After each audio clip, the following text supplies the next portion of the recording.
ఆహా, ఏం ఎంజాయ్ చేస్తున్నావే. ఆ ఇంట్లో నాకు నువ్వు పని మనిషివైతే ఈ ఇంట్లో నేను నీకు పని మనిషిని అయ్యాను. ఏం చేస్తాం, అంతా నా తమ్ముడు సన్నాస్ చేశాడు.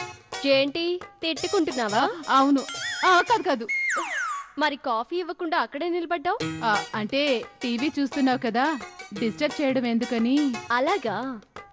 అయితే నేను టీవీ చూసినంత సేపు కాఫీ అలాగే పట్టుకొని అక్కడే ఉండు. కాఫీ చల్లారిపోతుందేమో. అది చల్లారితే నీ బ్రతుకు తెల్లారిపోతుంది. కాఫీ వేడిగానే ఉండాలి, నువ్వు అక్కడే ఉండాలి. ఓ సినీ టార్చర్ తగలయ్యా, నీకన్నా నేనేనయ్యం కదే. ఏదో వచ్చిరాని ఇంగ్లీష్ లో 4 మాటలు తిట్టి వదిలేసేదాన్ని. నువ్వేంటి టార్చ్ లైట్ వేసి మరి టార్చర్ లో రకాలు వెతికి హింసిస్తున్నావు. ఏంటి మళ్ళీ తిట్టుకుంటున్నావా? చచా, నిన్నెందుకు తిట్టుకుంటాను. కాఫీ చాలా రుచిగా పెట్టాను, చల్లారిపోతే టేస్ట్ పోతుందేమోనని బాధపడుతున్నాను. అలాగా? సరే ఇవ్వు, చూస్తాను ఎంత టేస్ట్ గా పెట్టావో. ఇదిగా అప్పు. అప్పు గిప్పు అన్నావో మొక్క ముద్దు పప్పు అయిపోతుంది. సరే అపర్ణ, ఈ కాఫీ తాగి పొగడేయటమో తట్టుకోలేక గిఫ్ట్లు ఇవ్వడం లాంటివి చేస్తావేమో. అలాంటివి నాకు నచ్చవు. అందుకని ముందు టేస్ట్ చేయని, ఆ తర్వాత ఏం చేయాలో నేను డిసైడ్ చేస్తాను.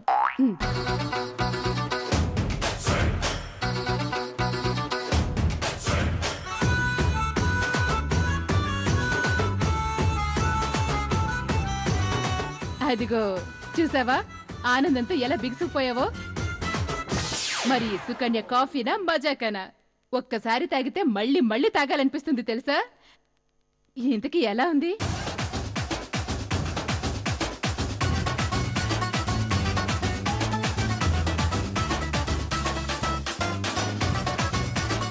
చెప్పు, ఎలా ఉంది?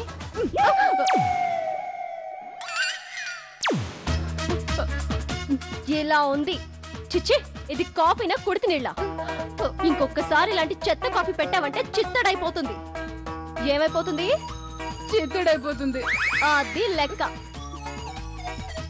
వచ్చి ఒళ్ళు పట్టు. ఒళ్ళా? ఒళ్ళ అని అలా కళ్ళు బయట పెట్టి చూస్తావేంటి? వచ్చి పట్టు.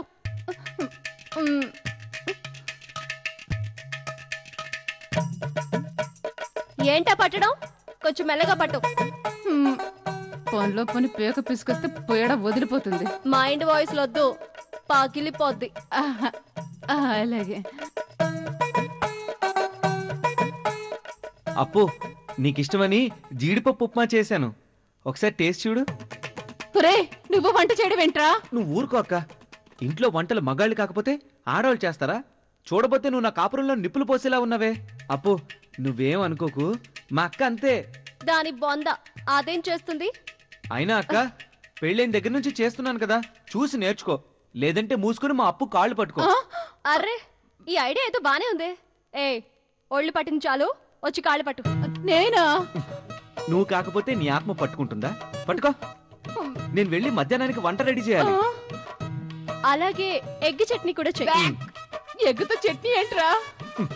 నీకు బొత్తిగా టేస్ట్ లేదక్క, అందుకే నిన్నందరూ వేస్ట్ దానిలా తిడతారు. పో అక్క. ఓకే అప్పు, నీకు ఇష్టమైన ఎగ్ చట్నీ చేస్తాను. ఇడికి లాంగ్వేజ్ లోనే కాదు, బాడీ లాంగ్వేజ్ లోనే తేడా వచ్చింది. చూస్తావేంటి? పట్టు.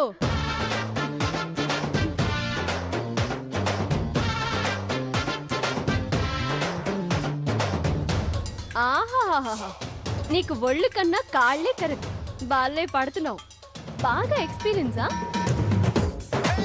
ఆ ఇంట్లో మహారాణిలా ఉండేదాన్ని, ఇప్పుడు పని మనిషిని చేసేశారు. ఎప్పుడు వెళ్తున్నావు? అంటే అది ఎప్పుడు పండక్కొచ్చినా అమ్మకి నాకు కొత్త చీర పట్టడం అలవాటు, అందుకని. ఓహో, చీర పెడితే గాని నువ్వు కొంప వదలవన్నమాట. సార్లే. రత్తాలు, రత్తాలు. వస్తున్నానమ్మా. ఏంటమ్మా? నీ దగ్గర ఏదో పాత చీర ఉందన్నావు కదా? అక్కడక్కడ చిరుగుందమ్మా. పర్లేదులే, దాని ముఖానికి అదే ఎక్కువ. వెళ్ళి తీసుకురా. సరేనమ్మా. ఏంటి ఆఫ్టర్ ఆల్ పని మనిషి చీర, పైగా చిరిగింది పెడతావా? ఏంటి ఆఫ్టర్ ఆల్ పని మనిషా? నీకు దానికి తేడా ఏమైనా ఉందా? అది ఇంటి పని చేస్తే నువ్వు ఒంటి పని చేస్తున్నావు. నువ్వు చిన్న సైజు పని మనిషివే. ఇదిగోండమ్మా. నాకు చేరొద్దు. మూసుకొని తీసుకొని పో.